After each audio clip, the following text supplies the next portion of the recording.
We're beginning of our next final prediction of this offseason, and it's going to be over the Washington Huskies. And this is a team that was 8-5 last season, ended up having a good season overall. I mean, in comparison to how they've been in the past, I mean, this was a bit of a down season, many would assume, especially with having Jacob Eason at quarterback. But how will this team do in 2020 is what we're going over here today. We're also going to be going over your returning production along with a full prediction and preview on every game on the Huskies schedule going into the 2020 season. So with that being said, let's look at your season trends from 2019. Once again, they were 8-5 overall. They were 5-3 between September and October, and then 3-2 between November and the postseason. So, I mean, all around, this was a team that was pretty, I mean, they were consistent, but they were not a very consistent team last season. I mean, they had a few really good wins down the stretch, but still, I mean, this team took a couple of really brutal losses that really was very detrimental to the team in the end. And so, I mean, if you look at their wins last season, they did have a couple of big ones on there. Of course, they beat BYU on the road big time, 45-19. They also had a 2-touchdown win over USC, 28-14. They ended up beating USC in Seattle, and they also beat off Washington State on the 29th of November, 31-13. And that was before blowing out Boise State in their bowl game, 38-7. So once again, I mean, this Washington team was good last season, but they just had a couple of bad losses down the stretch that they probably should not have taken, and that really was very detrimental to Washington in the end. But once again, I mean, for him to be able to beat off USC and have blowout wins over BYU, Washington State, and Boise State, I mean, I wouldn't say that was a bad season at all for Washington in the end. I mean, they had several really good wins down the stretch once again. As far as their returning production looks, of course, they lose their starting quarterback in Jacob Eason, and that's going to be a tough loss for this team. He had 3,100 yards last season, along with 23 touchdowns and 8 interceptions as well. So, I mean, all around, he was a great quarterback last season. I'd consider him to be a very underrated quarterback, too. I mean, he went pretty early on in the NFL draft, but of course, I mean, he had quarterbacks like Jordan Love go before him, and I mean, all around, I think Jacob Eason should have been a first-round draft pick, in my opinion, for the previous NFL draft. I mean, he all around put up a great season, 64% completion rate as well. So yeah, once again, I'd say Jacob Eason was definitely a underrated quarterback last season, but in the end, he still definitely had a good season with a 23-8 touchdown to interception ratio, which really is not all that bad at all.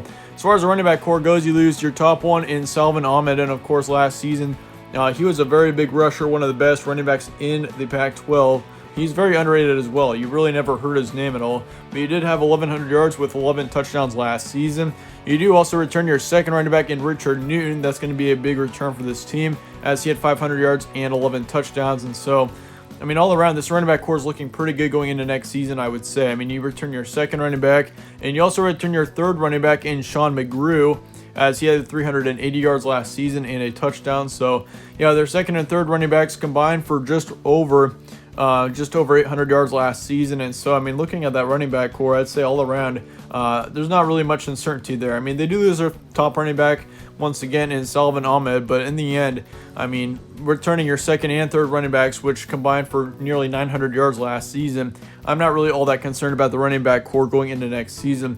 However, I am a bit concerned about the receiving core. They do lose their top tight end and their top receiver in Hunter Bryant, and he was a great player last season, definitely one of the better offensive players in the Pac-12. He had 825 yards and 3 touchdowns last season, so all around, just a great season for Hunter Bryant. And they also lose their top receiver, their top wide receiver in Aaron Fuller.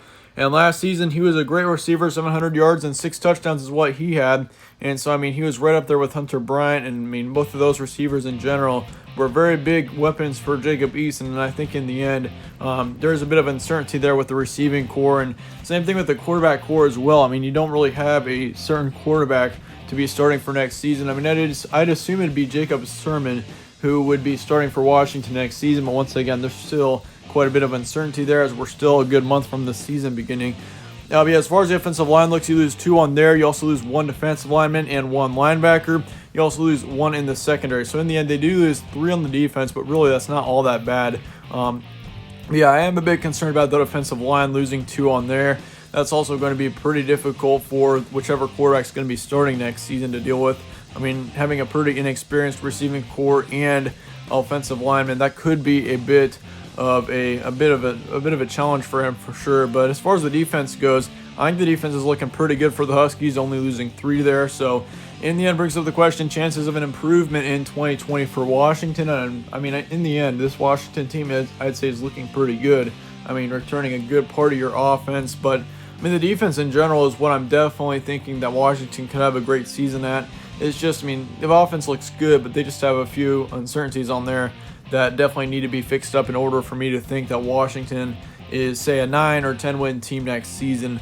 But in the end, I think Washington for sure would be a team that should be a big contender in that Pac-12 North. I don't think they're going to win it next season. I think the Pac-12 North is just too difficult of a division to win for them next season. But in the end, I do expect them to be a contender in it, and I definitely think that this team should be able to get a couple of big wins throughout the season in 2020.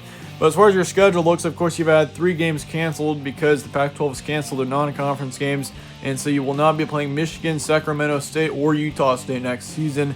And honestly, it's tough to say whether or not that's a good thing or a bad thing. I mean, Michigan next season, that would have been a very tough game there to play them in Seattle. I like Washington's chances if they were to play them to win that game, but I think Michigan in the end probably would have won that. So, I mean, that could be a good game to get rid of just because it's probably more of a trap game. But in the end, I mean, if Washington could have gotten a win there against Michigan, that would have been a great resume builder there and a great way to start the season in general. But in the end, I mean, there's not really much to talk about there because you won't be playing that game. But in the end, you're also getting rid of Sacramento State and Utah State, so you won't be playing them next season.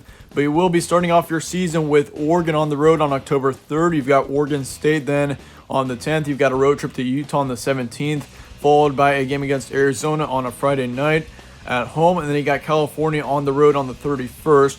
Now, as far as your November looks, you got to play Stanford and USC in back-to-back weeks.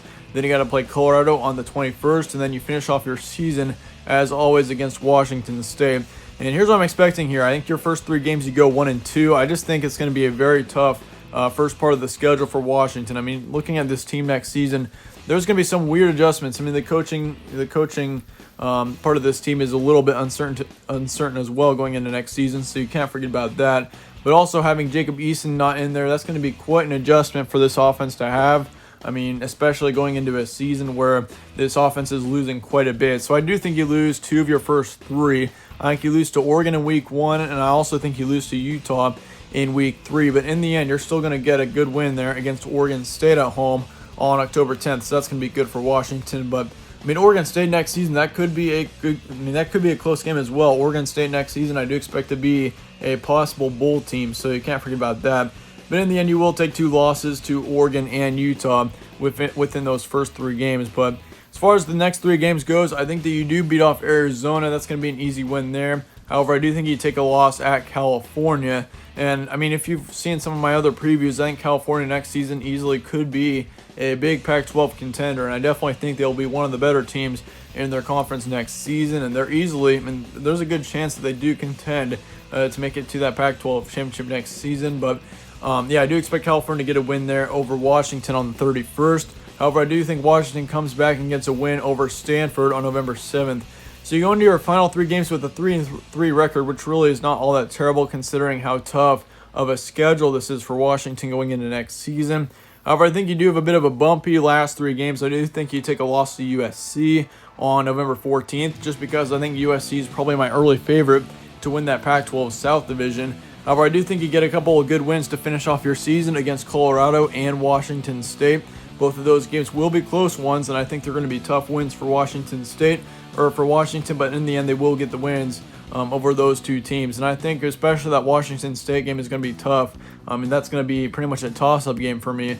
But I think in the end, the Huskies do get the win there over Washington State. So yeah, your record prediction for next season is going to be 5-4, which really is not all that terrible considering how many adjustments this Washington team has going into next season. I mean, it may be a bit of a disappointment for most of you fans of this team, but in the end, I would say 5-4 really is a pretty good record, once again, considering all the adjustments that this team is going to have going into the 2020 season. But in the end, you're still getting a couple of good wins here.